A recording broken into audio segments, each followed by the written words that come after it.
Burgundy is one of the most prestigious wine regions and home to some of the greatest white wines in the world. From the northern outpost of Chablis all the way down to the southern sub-regions of the Côte Chalonnaise and the Mâconnais, Burgundy's white wines have built up an undisputed reputation. The process of making these world-class white wines has been perfected over thousands of years. In Burgundy, a number of white grapes are permitted, including Aligoté, Pinot Blanc, and even Sauvignon Blanc in specific appellations. However, the vast majority of Burgundy's white wines are made exclusively from Chardonnay. Making a white wine in Burgundy can be quite different from making red wine, as it normally involves a number of different steps. Like all winemaking, making white wine starts out with harvesting, when the grapes have reached their optimal ripeness and balance between sugar and acidity levels. In Burgundy, many of the top producers will harvest by hand. However, machine harvesting is also allowed for all wines except Grand Cru. The harvested grapes will then go through a rigorous sorting process to make sure that only the best berries are sent for production. When you're hand sorting the grapes, what are you looking for? Alors à partir du moment où le vendangeur a coupé son raisin, on va le mettre dans une caisse. La caisse après est acheminée jusqu'au pressoir. Avant d'être mis dans le pressoir, on va donc verser le raisin sur une table de tri, et c'est à ce moment-là où les personnes qui sont affectées à ce service-là vont retirer soit des feuilles qui ont été prises dans les caisses.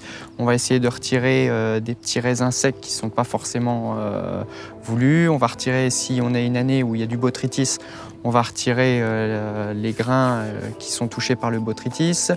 On évacue tous les éléments qui peuvent être néfastes, des morceaux de rameaux. On peut également trouver des cailloux qui peuvent altérer par la suite lors du pressurage.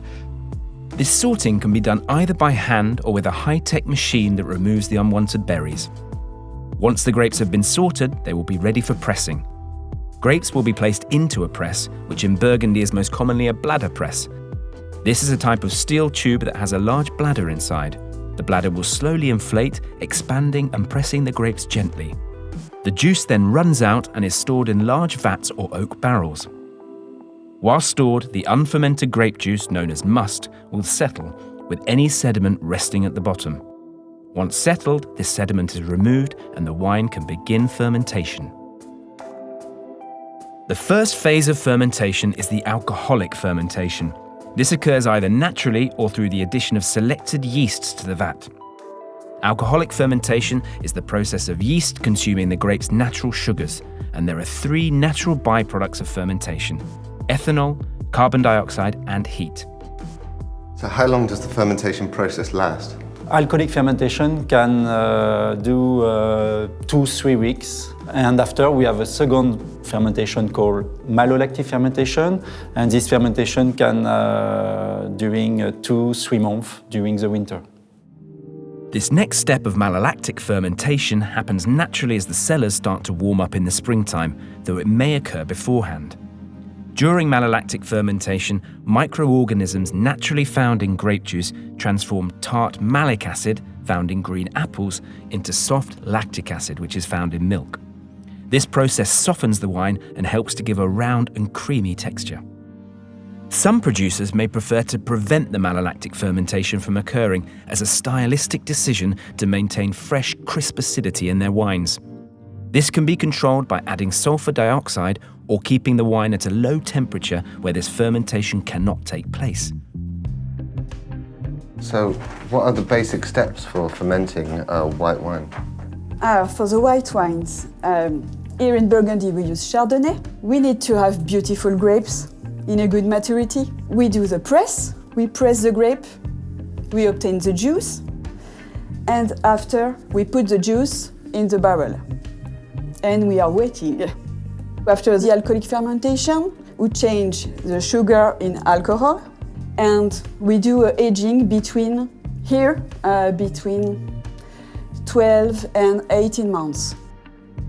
The dead yeast cells from the alcoholic and malolactic fermentation, known as lees, may be stirred into the wine.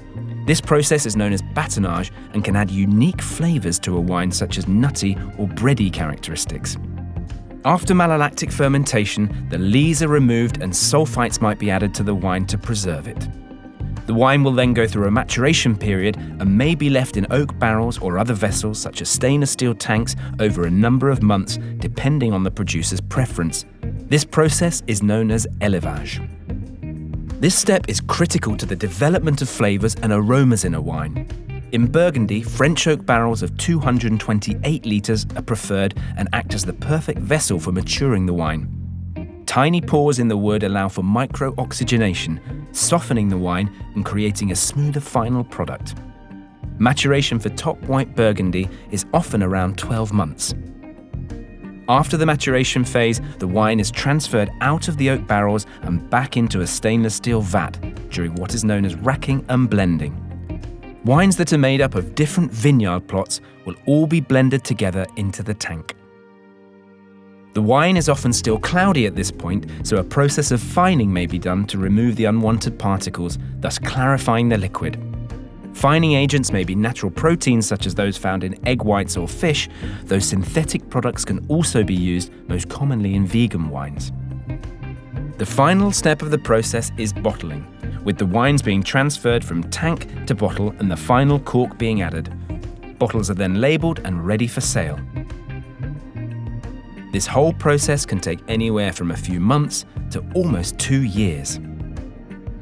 Whilst these steps are the basics of white wine making in Burgundy, many producers will adapt and vary these processes to put their own personal signature on the wines. Winemakers need to make dozens, if not hundreds of decisions along the way to ensure that they end up with the best possible final product.